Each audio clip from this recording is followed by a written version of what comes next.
Akkam jirtu kabajamoota fi jaalatamtoota hordoftoota biiftuu Oroo bakkuma jirtanitti nageenyi keenya kan kabajaatii fi kan jaalalaa isin haa ga'u isiniin jenna. Hunda dura hordoftoota amantaa muslimaatiin baga ayyaana Idul Alfaxiriin isin ga'e kan baranaa kan bara hedduu isiniin jennee jirra. Eid Mubaarak kan baranaa kan bareedduu nu maraafuu haa ta'u. Itti aansuudhaan hangafoota oduu isin dhageessisa. Oduun jalqabaa Israa'el lammiilee Itoophiyaa koolugaltummaan Israa'el keessa jiraatan 9,000 ol biyyarraa ari'uuf jedhamee jira. Dabalata odeeffannoo kana qabannee jirra. Oduun itti aanu waajjira ministeera muummeetti gorsaan dhimmoota hawaasummaa Diyaaqoon Daani'eel Kibratti diyaaspooraan Itoophiyaatti awwaalamuu hin qabu jechuudhaan dubbatuun isaa dubbii ijoo taa'ee jira. Dabalata odeeffannoo kanaa qabannee jirra. Oduun itti aanu lolli har'a barraaqan aanaalee garaagaraa zoonilee giddugala lixa shaggaritti argaman keessatti loltoota mootummaatti fi waraana bilisummaa Oromoo gidduutti gaggeeffamee jira.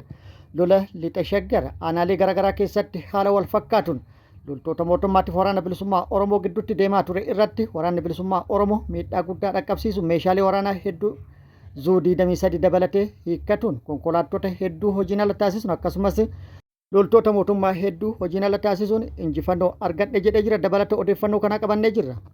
Oduu biyya alaatti lolli baha giddu galeessatti qindoomina Ameerikaatii fi Israa'eliin Iraan irratti jalqabe har'a guyyaa 21ffaa isaa xumuratee jira. Haleellaan Israa'elii fi Ameerikaan Iraan irratti raawwatan cimeetti fufee jira. Iraanis haaloo bahuudhaaf deebii kennuun haleellaan raawwataa jirtu akkasumas itti fufee jira. Israa'elii fi Ameerikaan har'a buufata nukleeraa Iraan Naataanzaa jedhamu irratti haleellaa raawwatuun gabaafamee jira. Haleellaa raawwatame kana hordofe Iraanis bakkoota garaagaraa irratti haleellaa kan raawwatte yoo ta'u haaloo bahuudhaaf ammallee akeekkachiisa jabaa kennitee jirti. Dabalataa fi guutuu odeeffannoo kana isin biraan geenya. Guutuu oduu kanneeniitiif kan biroo wajjin kan turaan barisoo ganamooti guutuun oduu wal duraa duubaan akka itti aanu kanatti isiniif dhiyaata. Mootummaan Israa'el koolugaltoota lammiilee Itoophiyaa biyyarraa ari'uu fi ari'uu jalqabe jedhamee jira. Mootummaan Israa'el koolugaltoota lammiilee Itoophiyaa Israa'el keessa jiraatan 9,000 ol biyyarraa ari'uuf karoorfatuun kan himame yoo ta'u yeroo ammaa kanatti lammiilee Itoophiyaa qabee hidhaa jiraachuunis gabaafamee jira. Yeroo ammaa kana lammiilee kana walitti qabee hidhaa jiraachuun kan gabaafame yoo ta'u ebila dhufu irraa jalqabe lammiilee Itoophiyaa koolugaltummaadhaan Israa'el keessa jiraatan 9,000 guutumaan guututti biyyarraa ari'uudhaaf karoorfatuun gabaafamee jira. Maddi odeeffannoo kana Addis Istaandaardidha. Gorsaa muummicha ministeeraa kan ta'e Diyaaqoon Daani'eel Kibratti diyaaspooraan biyya keenyatti awwaalamuu hin qabu jechuudhaan yaadni inni kenne ijoo dubbii ta'uudhaan yaada garaagaraa kaasee jira. Diyaaspooraan biyya keenyatti awwaalamuu hin qabu. Iddoon awwaalcha diyaaspooraa dhorkamuu qaba jechuudhaan waajjira ministeera muummeetti gorsaan dhimmoota hawaasummaa Diyaaqoon Daani'eel Kibratti dubbatee jira. Itti dabaluunis namoonni biyya alaa jiraatan Itoophiyaa irraa waa gaafachuu hin qaban. Maaliif gaafa du'an nu awwaalaa jedhu. Biyya eenyu tiikse eenyu dhufee itti awwaalama jechuudhaan yaada kan kenne yoo ta'u yaadni inni kenne kun immoo maaltu as deemaa jira? Biyyattiin garam deemaa jirti kan jedhu yaadni hedduun qaamota garaagaraa biraa ka'ee jira. Ogeessi siyaasaa maqaan isaa akka hin dhahamne nu gaafate tokko akka jedhetti biyya keessa kan jiru du'ee yookaan ajjeefame awwaala dhabee waraabessi nyaataa jira. Kan biyya alaatiif maaltu nama cinqe? Kan biyya keessattuu haala takka hin argimiin ajjeefamee badheetti gatame reeffi isaa bineensa nyaatamaa jira. Diyaaspooraan isaan Itoophiyaatti awwaala yoo hoogganis awwaala hin dhabu. Garuu diyaaspoora ofitti qabu caalaa dhiphummaa fi jibbummaan hagana ga'u kun maalirraa madde jedhee jira. Waraanni bilisummaa Oromoo zoonii giddugala Oromiyaa lixa shaggar aanaalee garaagaraa keessatti har'a barraaqan duula bal'aa loltoota mootummaa irratti gaggeessuun haleellaa bal'aa raawwataa jiraachuu fi raawwatuu maddeen odeeffannoo garaagaraa gabaasanii jiru. Har'a barraaqan haala wal fakkaatuun aanaalee garaagaraa keessatti tarkaanfii humnoota mootummaa irratti kan fudhate yoo ta'u aanaa meettaa roobii, aanaa meettaa walqixxee, aanaa ada'aa bargaa, aanaa ilfatatti haleellaa humnoota mootummaa irratti raawwateen kasaaraa guddaa kan humna namaatii fi akkasumas kan meeshaa waraanaa humnoota mootummaa irratti dhaqqabsiise jedhee jira. Waraanni bilisummaa Oromoo haleellaa har'a aanaalee garaagaraa keessatti loltoota mootummaa irratti raawwateen loltoota mootummaa hedduu hojiin ala taasisuun hedduu booji'ee akkasumas hedduu madeessuun meeshaalee waraanaa hedduus booji'e jedhee jira. Lola har'a gaggeeffame irratti injifannoo addaattu galmaa'e jechuudhaan waraanni bilisummaa Oromoo kan beeksise yoo ta'u meeshaalee hiikkate keessaa Zu-23 keessa kan jiru ta'ullee gabaasee jira. Zuudii damee sadii kan viidiyoo irratti argitan kana yoo ta'u waraanni bilisummaa Oromoo haaluma salphaan humnoota mootummaa irraa hiikkatuu fi injifannoo bal'aa fi guddaa irratti galmeessuu beeksisee jira. Meeshaaleen biroollee xiqqaa hanga guddaatti baay'inaan kan hiikkataman ta'uu odeeffannoon gama sirraan nu dhaqqabde ibsitee jirti. Lola bal'inaan gaggeeffame irratti mooraa waraana mootummaa irrattis tarkaanfiin kan fudhatame yoo ta'u mooraa waraana mootummaa gurguddaa sadii irratti tarkaanfii fudhatameen mooronni sadanuu guutumaan guututti humnoonni mootummaa keessaa kan qulqulleeffaman ta'uu odeeffannoon gama sirraa baate ibsitee jirti. Walumaa galatti mooraan sadanuu guutumaan guututti hojiin ala ta'ulleen odeeffannoon nu ga'e ibsee jira. Kana malees konkolaattota humnoonni mootummaa ittiin socho'aa turan hedduullee waraanni bilisummaa Oromoo booji'uun hedduu isaanii immoo hojiin ala taasisullee odeeffannoon nu ga'e ibsee jira. Lola barraaqaan gaggeeffame irratti ganda meettaa minaaretti kan argamu kaampiin guddaan waqtii jedhamu guutumaan guututti dhuunfatamulleen gabaafamee jira. Lolli barraaqaan bakkoota 5 olitti kan gaggeeffame ta'uun kan himame yoo ta'u lola bakka tokkotti gaggeeffame irratti loltoonni 10 booji'amulleen gabaafamee jira.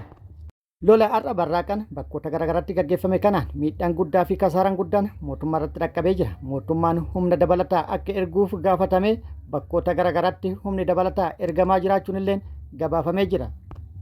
Gama mootummaatti lola barraaqaan aanaalee garaagaraa lixa shaggaritti argaman keessatti gaggeeffame kana wal qabate wanti jedhame yookaan ibsi kenname jiraachuu baatullee mootummaan lolli gaggeeffamuu fi lola gaggeeffame irratti miidhaan dhaqqabuun humna dabalataa garasii ergaa jiraachuun maddeen odeeffannoo garaagaraa gabaasanii jiru. Gama biraatti lixa shaggariin alattis Oromiyaa bakkoota garaagaraatti lolli gaggeeffamaa oolullee odeeffannoon nu ga'ee jira. Guutuu odeeffannoo kanaatiif kan waliigala yeroo itti aanutti akkuma nu ga'een qabannee kan isin biraan geenyu ta'a. Oduu biyya alaatiin Iraan buufanni Nikuleeraa Naataanz ganama kana haleelamuu ibsitee jirti. Haleellaa kana kan raawwatan Ameerikaa fi Israa'el qilleensarraan yoo ta'u dhaabbanni anniisaa atoomaa Iraan buufanni Nikuleeraa Iraan giddugala biyyattiitti kan argamu Naataanz kan jedhamu ganama kana haleelamuu ibsee jira. Erga haleellaan raawwatame booda qorannoon teeknikaa fi adda ta'e gaggeeffamuun faalamni carallaa ammatti dhaqqabee hin jiru jedhamee jira. Akkasumas jiraattota naannichaa irratti balaa yookaan miidhaan dhaqqabsiisu hin jiru jedhamee jira. Iraan gama isheetiin haleellaan kun waliigaltee gabbisa Nikuleeraa dhimma nageenyatiif oolu addunyaan qabdu kan cabse jechuudhaan dubbattee jirti. Oduu gama biraatiin immoo waajjirri ol aanaan basaasaa biyyoolessaa Iraaq dirooniin haleelamuun gabaafamee jira.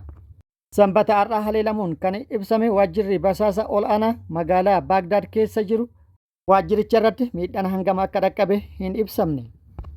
Jeneraal Saadmaan akka jedhanitti haleelichi ganama gara barii kan raawwatame yoo ta'u haleellaa kanaan qondaalli basaasaa tokko ajjeefamuu ibsee jira. Haleellaa kana eenyu akka raawwate ammatti ifa hin baafne. Kun akkuma jirutti ta'e waraanni qindoomina Israa'elii fi Ameerikaan Iraan irratti baname torban 3 isaa xumuratee jira. Har'as cimee itti fufee jira. Haleellaan gama lamaan iyyuu walirratti raawwatan haala adda ta'een kan raawwatamaa jiru yoo ta'u lola deemaa jiru kanaan addunyaan baay'ee addooftee jirti. Boba'aan har'a baarmeelli tokko $113 irra dhaqqabee jira. Ameerikaan kanaan booda haleellaan Iraan irratti raawwannu kan adda ta'ee fi kan tana dura hin raawwatamin jechuudhaan yoo doorsiftu Iraan immoo haleellaa raawwataa jiru cimsitee itti fufuudhaan kaleessa galgala magaalota Israa'el hedduu irratti haleellaa raawwattee jirti. Magaalaa Yerusaalem irratti haleellaa raawwattee miidhaa guddaa dhaqqabsiisuun gabaafamee jira. Gama biraatiin addunyaan lola kana cal'istee ilaaluu filattee jirti. Lola cimee deemaa jiru kana dhaabsisuun lola kana mariidhaan furuudhaaf qaamni socho'aa jiru kan as bahe hin jiru. Gama Iraaniin immoo lola deemaa jiru kana ilaalchisee ministeerri dhimma alaa Iraan Abbaas Argichi akka jedhetti tattaaffii waraana kana guutumatti goolabuudhaaf dandeessisu kamiyyuu ni simanna. Waraana kana Iraan kan itti seentu osoo hin taane dirqama of baraaruudhaaf tarkaanfii fudhataa jirtuun kan gaggeessaa jirtudha jedhee jira. Jaalannee osoo hin taane gara waraana kanaatti kan seenne of baraaruuf of baraaruun immoo dirqama jedhee jira. Kana dura haaluma wal fakkaatuun haleellaa biyyoota ollaa irratti raawwannu dhaabne jechuudhaan ibsa baasee kan ture yoo ta'u haleellaa biyyoota ollaa irratti raawwannu dhaabne jechuu Iraan pirezidaantiin Ameerikaa Iraaniin harka kennachiifne jechuudhaan ibsa kennee ture. Iraanis ibsa pirezidaantiin Ameerikaa Doonaald Tiraamp kenne kana kufaa taasisuun morkii keessa galtee haleellaa biyyoota ollaa irratti raawwattu itti fuftee ture. Har'as Iraan lola kana dhaabuudhaaf mariidhaaf qophiidha jechuu isii kana hordofee pirezidaantiin Ameerikaa Doonaald Tiraamp maal jedha kan jedhu kan eeggamu ta'a. Kabajamoota fi jaalatamtoota hordoftoota biiftuu Oroo oduu namaaf qabadhe kan hanga ammaa kana guutuu oduu wajjin kan ture ani Barisoo Ganamooti. Hanga yerootti aanutti deebinee wal agarrutti nageenyi Rabbi isiniif haa baay'atu. Nagatti nu turaan hawwii kennaa hordoftoota amantaa Islaamatiin irra deebi'uudhaan guyyaa kaleessaa waan waliin argineef Eid Mubaarak isiniin jennee jirra.